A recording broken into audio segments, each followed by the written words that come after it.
Based on the data that you've seen, do you think it's a good idea now for the Federal Reserve to lower interest rates?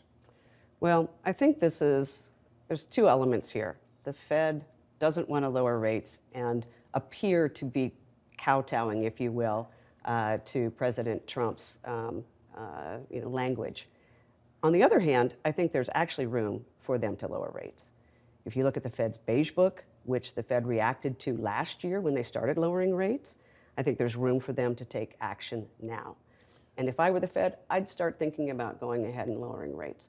Real rates are very high right now relative to history, and of course we have a pretty significant term premium built into the term structure of interest rates right now. So let's talk about the Fed's goal, which is 2%. Is that too low a rate to really get to at this point? And does it have to be at 2% or in sight of 2% before the Fed should lower? They have a credibility issue right now. The Fed has to get to 2% because that was the target that they set.